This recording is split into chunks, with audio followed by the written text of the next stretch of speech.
Hi friends, welcome back. In this video, I'm going to show you how I work in my expressive journal with minimalist supplies. So come on in.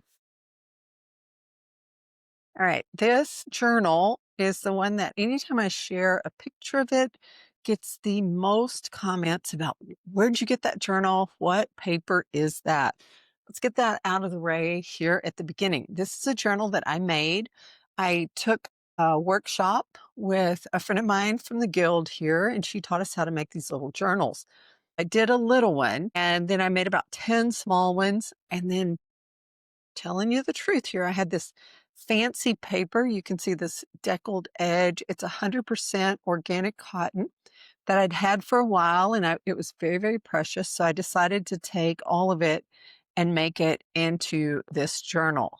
So just a little peek. It has 5 signatures, and I just folded the pages in half and decided that I took those measurements and found a piece of leather that was large enough to do that, punched a little hole in it, did a little closure, little simple stitch to attach the signatures.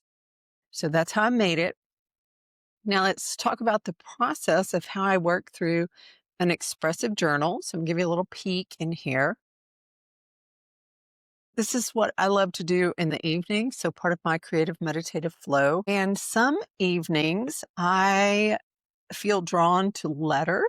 So I love to do hand lettering. So I might put a few quotes in, but this one, you see how I started out? I did have one. I loved a good Mary Oliver quote. I think this sets the stage for my work. I love this.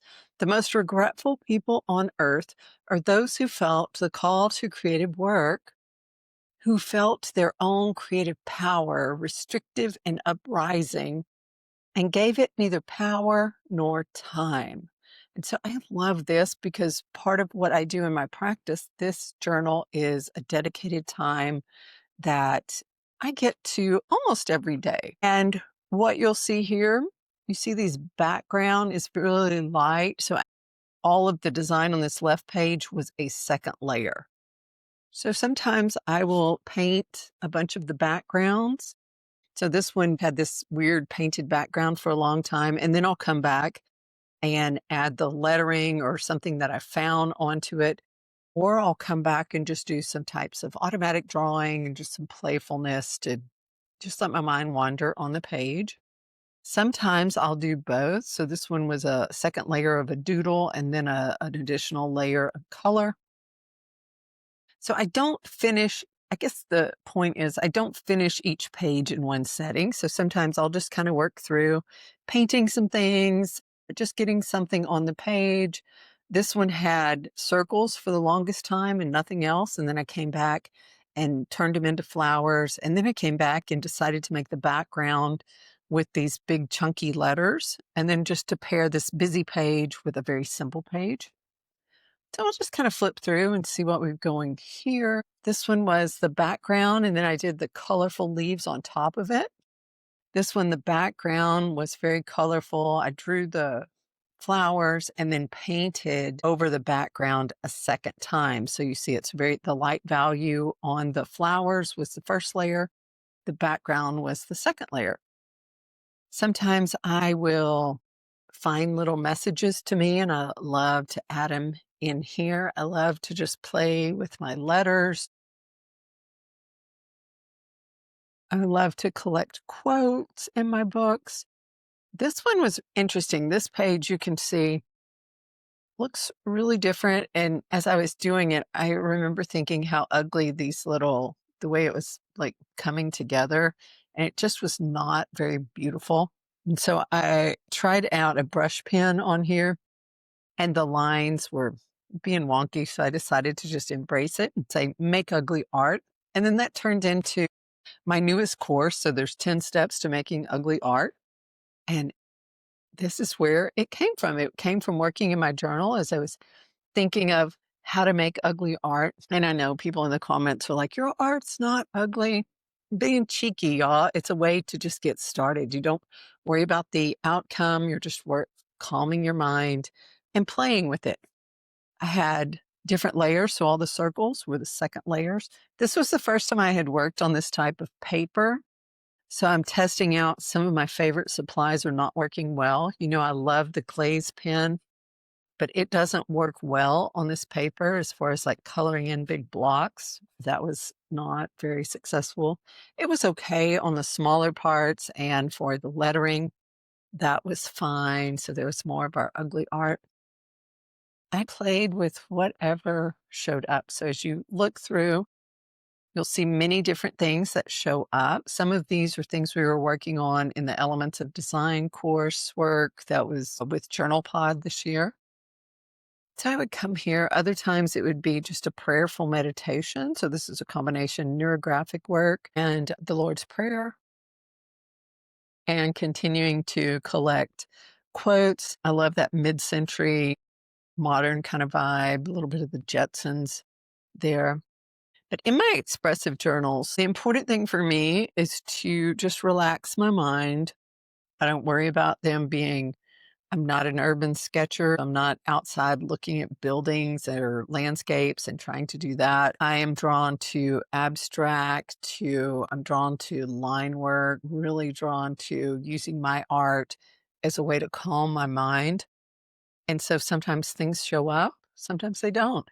But what I love to do is all the marks you see here, it's a type of prayerful meditation for me, playing with color and with shapes, playing with ideas. Some of these things you'll see reflected in the courses that I'm teaching, that we were doing some mark making, and it showed up in the expressive journal. Oh, I was playing with female faces for a while and pairing quotes. I've got a small journal that I'm working on with. It's going to be full of our ladies. So this one came into the expressive journal.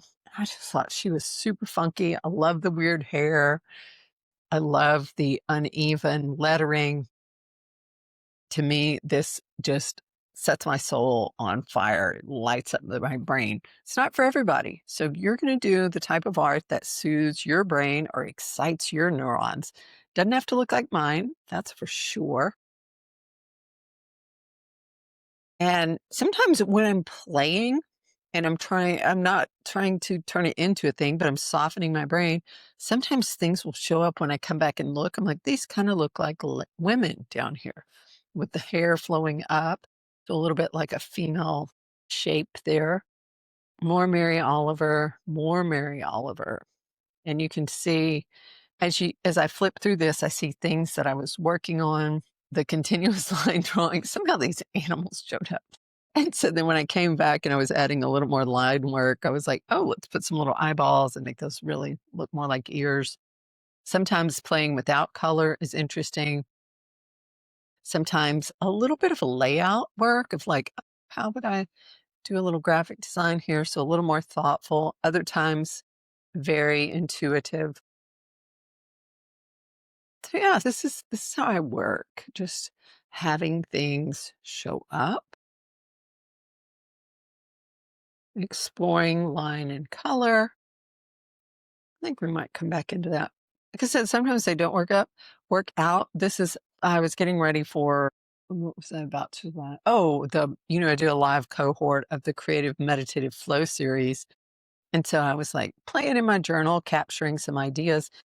And this page, honestly, I keep coming back to it. And this little blob here just reminds me, it's like, it's not beautiful, but at the moment, it just was. So I'm like, okay, it's there. Now, would I design it that way? No. Is it my journal? Yes, and it's fine. I have some notes that I wanted to remember about flow state. I love this page so much. To me, I like the light value compared with like the overlapping. In this quote, this is the guy who coined the term flow.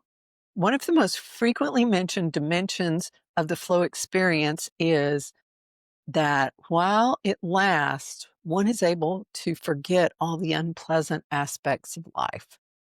And that, for me, that's what I do in this journal. This is not about design, even though some of them turn out quite nice. That's just because I've done this for a bunch. Others, it really is just making marks on the page, playing with different styles, just doing some work for the journal pod course here, testing out some things, playing with colors. You've got some complementary colors here. This one is definitely not finished. The Georgia O'Keeffe quote about I found I could say things with colors and shapes that I couldn't say any other way, things I had no words for. And so you see here, I just kind of was playing up the page, and you see very often you'll see florals or organic things show up. This year I've been playing with these abstract kind of female characters, and then the idea of trying to get those little buildings like at the background. I like that one. This one, warm colors, cleaning out my palette, what happens there. So what I'm going to show you is I have something on every page, but to me, this is not quite finished. And so what I'll do is now when I sit down in the evenings, I can just kind of flip through it. And if something catches my attention, or if there's a page where I'm like, might add a little bit to that, or maybe I work on that page a bit.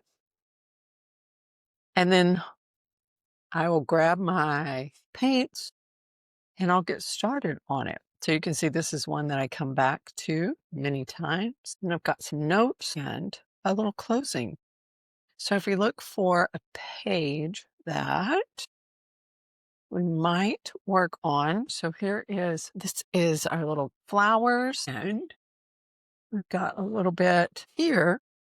So this is my core travel palette. This is the intensity one. Comes with 6 colors in it. You have 3 mixing wells, and then you have 6 empty little pans over here.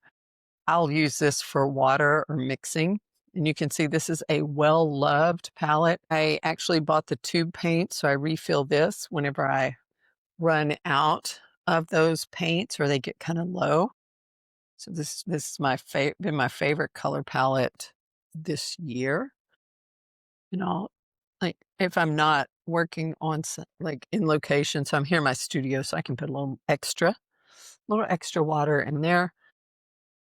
Love having very simple supplies. So these are a little travel set of brushes. And we're going to work quickly on this one. I'm going to say this one's like a 10. Nope, this one's a 12. Look at that. So these give us a nice long handle, but they collapse for travel. So I've got a 12, a 6 or an 8, maybe. Panels. Let's just keep it simple. Small, medium, large. I love this as a little travel set. This is my little sludge cup. Oh my gosh, look at the bottom. It's got, when you mix it up, you can see the paint that's in the bottom. This is a very thick liquid. And by using that as my liquid, it kind of acts as a mother color. So for the mother method, because this little jar has all of these colors mixed into it, whenever I use the water out of it, kind of blends all my colors together. And because it's almost like a neutral tint, it kind of tones them down a bit. They can be quite bright. So let's take a little, and we're just going to get some color on the page.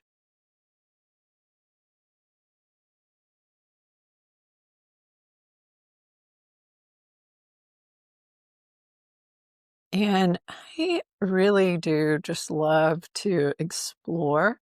So I am call it like improviser. I was like trying to remember my creative archetype. I love to explore with tools. I love to explore with different paints, different mediums. And then I can also, which this sounds kind of contradictory, even though I do love to explore, I also like to use the same tools for a long period of time because I use it as a creative constraint. And then what it does is it pushes me to find all these little interesting things about the tool. So, for instance, these paints, I've used this palette probably over a year now. And so some people will say, "Oh, I love your all the colors you use." And part of it is that I've learned these 6 colors and I can turn them up and turn them down based on what I add into them. I don't use a whole bunch of different brushes. A lot of times I'll just use these. They're not super lovely. I know some artists really like that are doing fine art, they're gonna have different requirements or different things they love. As I mentioned, as we were looking through my little expressive journal, mine is not it's not realistic. I'm not looking at something and it's not representational. This is all imagination and play. And so I encourage you, whatever you decide, whatever type of art you want to make, you're going to find the tools and the techniques that work well for you. So this year, I purchased a few different supplies that other people said they loved. So I wanted to test them out to be like, oh, am I missing out on something? Because, that's how it works too. It's the FOMO. And a couple times I've discovered something. I was like, yeah, I can use that. I really enjoy that. And other times I already had a tool that would do what I needed to do. And so I didn't really need the new thing. So that's the other thing I've kind of learned some this year. I'm like, yeah, let's just shop in our closet that continues to hold true. All right. I love the way those colors blend together. Isn't that just magical? Love, love, love. So I'm taking a little bit of the pigment up to soften it just a smidge. And let's see, maybe we'll take a little more, a couple drops. And our paper's quite wet. Going to take a little bit into each one.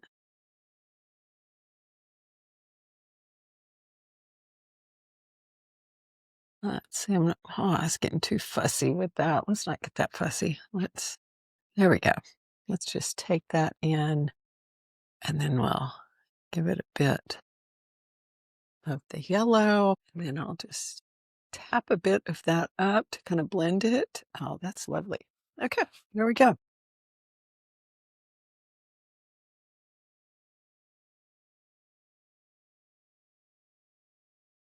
So some of these where it's the paper's still wet, we can get a little bit of the wet on wet, a little, that looks lovely, like that. And so I'm gonna just tap some of this on and we're gonna let it dry. And we're gonna let it dry naturally. I'm not going to take the heat, my heat gun, and normally I blast it. But with this paper, it really looks interesting if you just let it dry naturally. So let's get let's see, what do we want to do here? Let's bring a little more and just drop that on there. Lovely. And let's bring some here.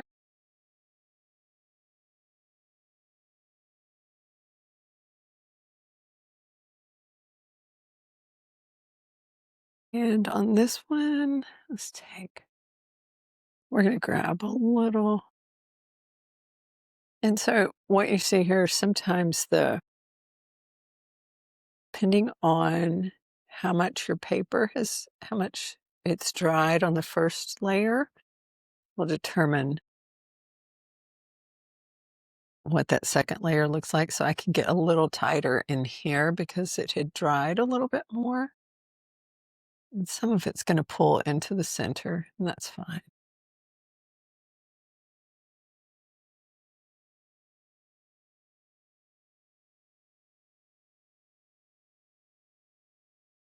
There we go.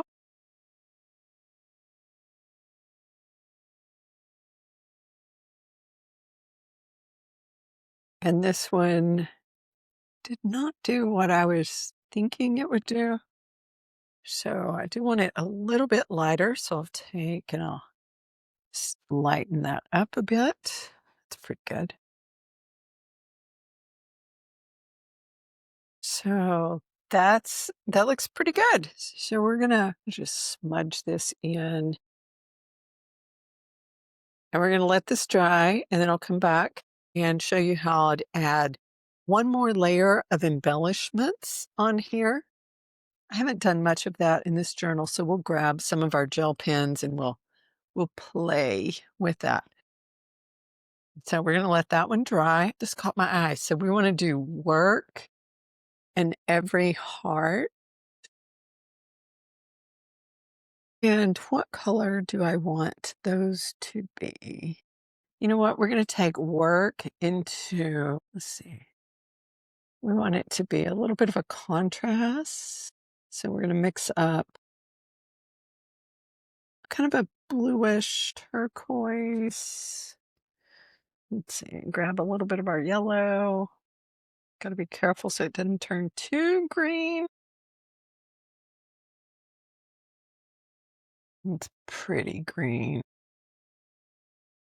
So we're going to take a little tap of the purple and bring into it. There we go. And let's get a little test strip here. It's very dark. Oh, look at that. That's a beautiful, see, I added that purple, so it's almost like a little navy blue. I think that's going to be beautiful there. So and we've got some purple that is next to it. Might have been off camera for that. Sorry about that. Yeah. Okay, so here we go. Let's get a bit of this in. And so when I'm working here, sometimes I will work very close to the edge. Sometimes I'll get the pigment on and then just bring water into it. Other times I'll drop some color onto the edge. This one, oh, this navy is going to be beautiful. At first I was thinking teal would be really good, but once I dropped that purple in, it took it away from the green and more toward this navy. It's beautiful. That's going to be lovely.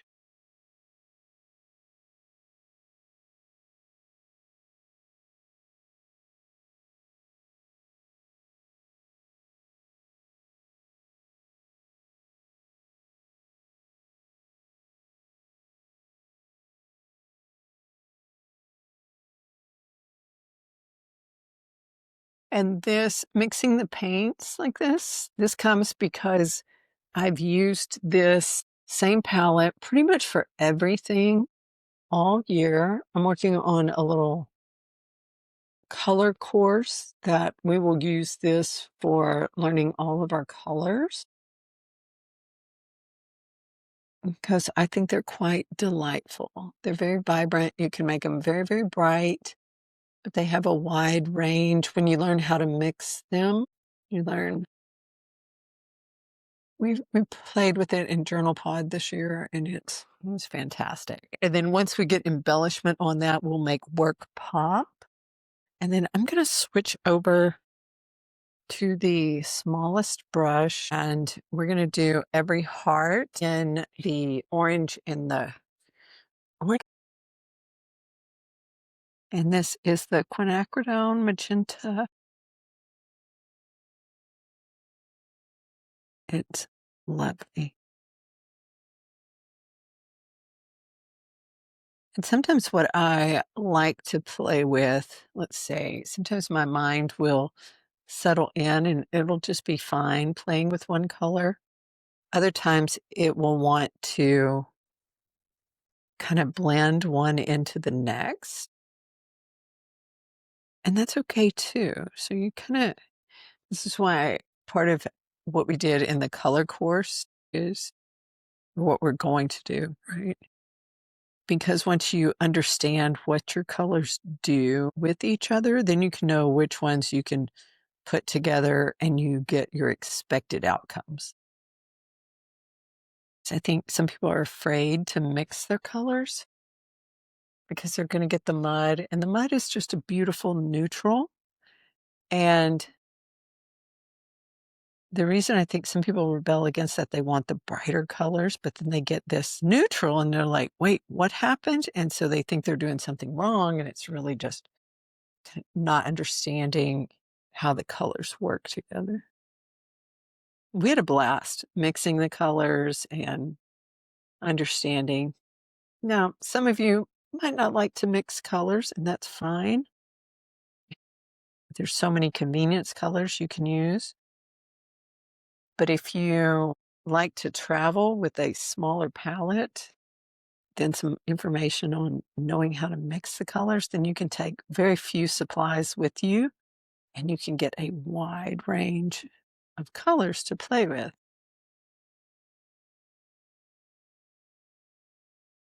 Yeah, sometimes when I'm talking and trying to paint, my it gets quite wonky over here. Did you see that? Yes, it is.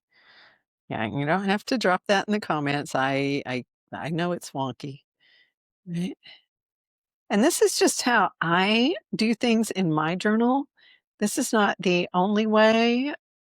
If you are a fine artist and you know, or you've learned another way from someone else, that's fine. Do it that way. This is just to show you how I do it. There's not one way to make art. There's the way that works for you. And so this works for me. All right, so that's an example of how I would just kind of flip through, find what catches my eye, and then do a little bit on it. So my next step, I'm going to let this dry, and then I will come back and add a little embellishments. All right, I hope you enjoyed that. And just remember, whatever your medium, whatever you're interested in, the most important thing is that you do a little bit to create every day. All right. Thank you so much for watching. And if this was something you're interested in, go ahead, give the video a like and subscribe to the channel and leave a comment. If you have a question, something that was unclear, let me know. All right. Take care, y'all.